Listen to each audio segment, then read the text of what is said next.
everyone, welcome back to the podcast 123 Eyes on Me, where we talk about all things education. What's working, what's not working, things to improve.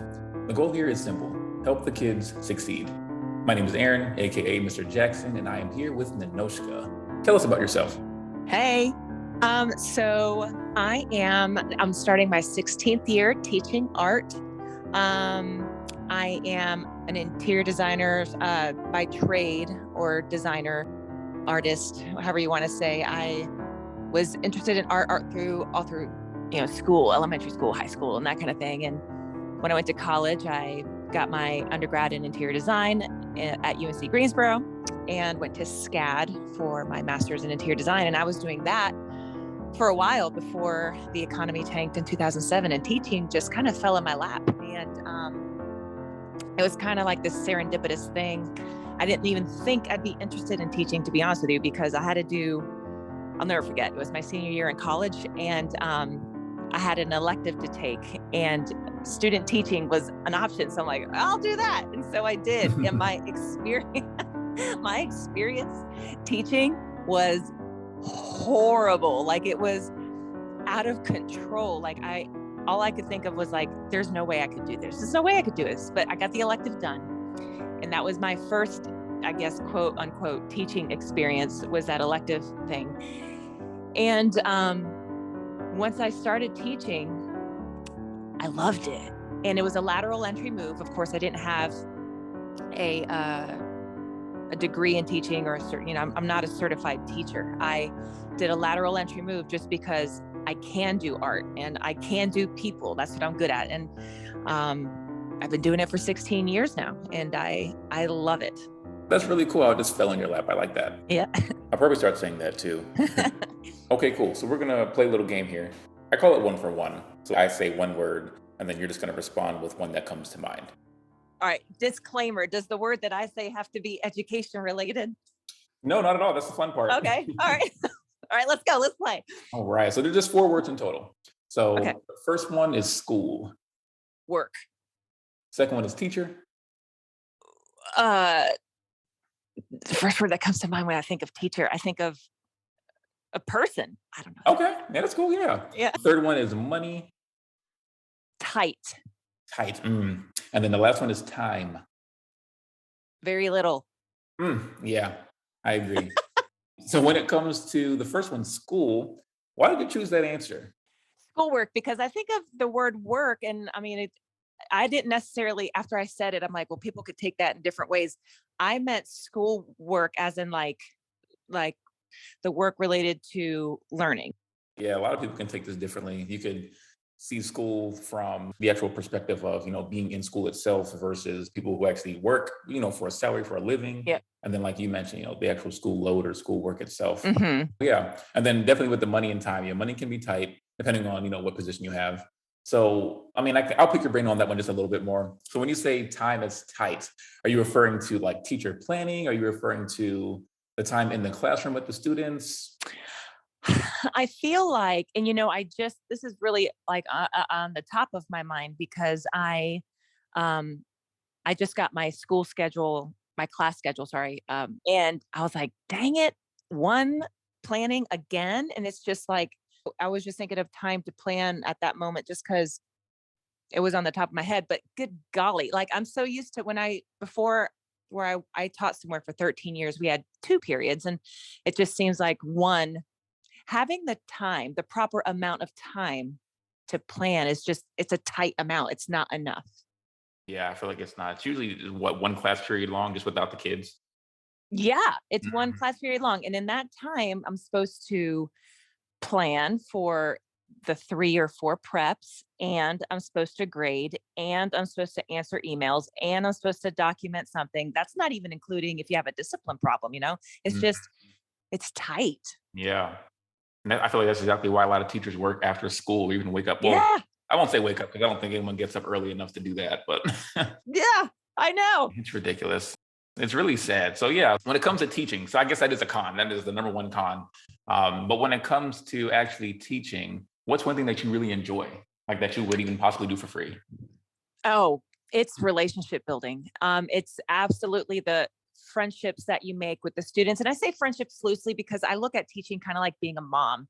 Like you're a mom first and a friend second. So, you've got to keep that professional boundary there. But at the same time, it's like, it's the relationships. Like you can't, oh, I haven't, but you can't get that kind of feeling anywhere else. And for me, I just love making people happy. And whether it be with my side business, with my design, or whatever it is, all teachers have a side hustle. I do stuff in the restaurant business. It's always about making people happy. And so that relationship piece with these students is so much. It's everything, because no, you're not going to kick it with every single kid at all.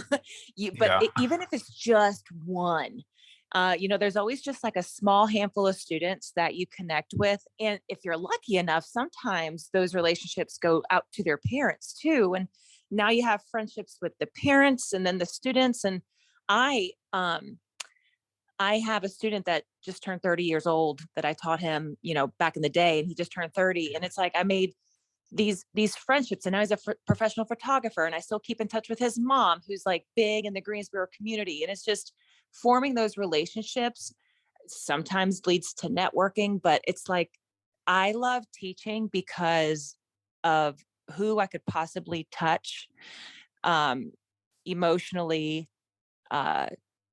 It's that fulfillment factor. Definitely. Yeah. And I think you said it yourself with the cherry on top when you mentioned it goes down or comes to the parents as well, not just the students. I think that's the number one reason why, teachers or just schools in general are, failing their kids, not intentionally, of course, because the parents aren't involved.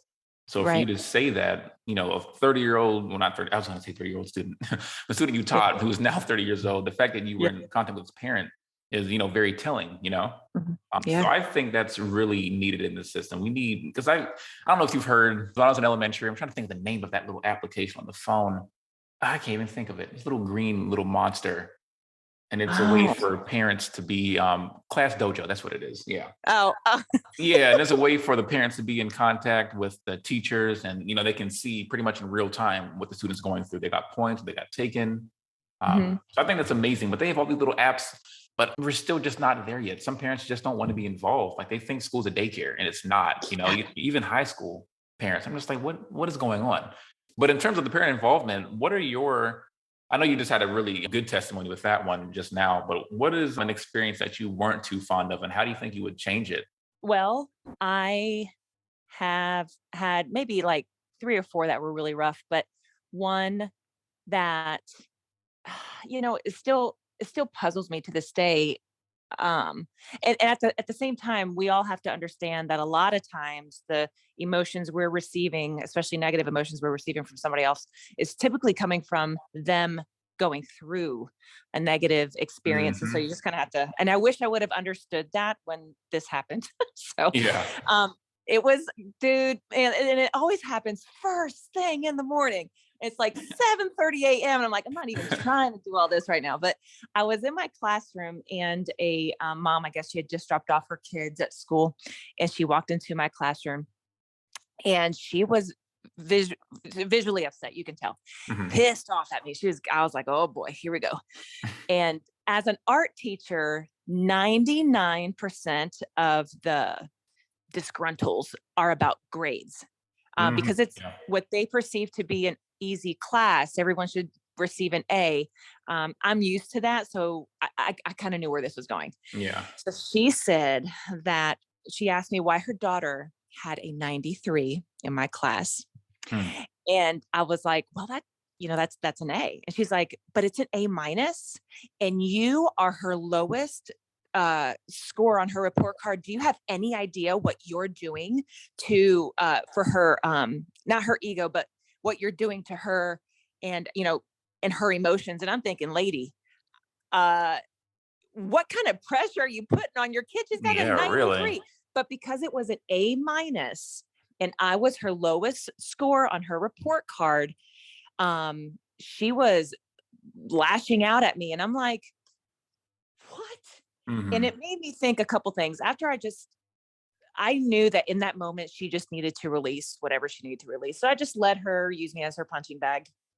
And she like was bawling. She was just Mhm. crying. And that's when I knew there were other things she was going with. And after that whole situation was over, I mean, it ended with me telling her, I'm sorry, but this is just the way it is. You know, Yeah. she's an A3, but whatever. Um, you know, it made me, it reminded me that sometimes people just want to be heard.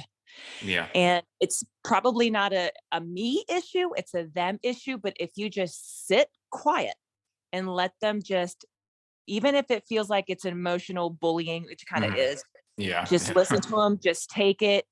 And then without pointing any students out, and I do this in classes still to this day, I always remind them, like, listen, you may not make an A. I always begin the year with, it's not about the grade. You may not make Mhm. an A. Make sure you tell mom and dad that. Here's the rubric. And I Yeah. always remind them throughout the year that it's not about making an A. It's about growth in other ways. If you make Mhm. an A, great. But not everyone makes an A in math. Yeah. Not everyone makes an A in science. This is the same kind of deal. Yeah. So, I love that. it Yeah. just, it's just tough. So that whole conversation changed the way I make sure to emphasize uh, how students earn scores with, I make sure it's clear to them. I make sure it's clear to parents. And then I also make sure that I play my role as a listener when students or parents come to me aggravated. I just let them be. I just let them talk. The rant or whatever. Yeah, I love that because I feel like a lot of teachers, and it's sad to say, but they even go back and forth with the students. Yeah. It's sad because they're kids. You can't argue with them. Like, let them talk. Take them to administration if it maybe. But the fact that the parents come in and talk too, and you actually take a step back and you humble yourself, like, you know what, they're probably just going through stuff. It's their kid. I really appreciate and I respect that a lot because a lot of teachers don't do that.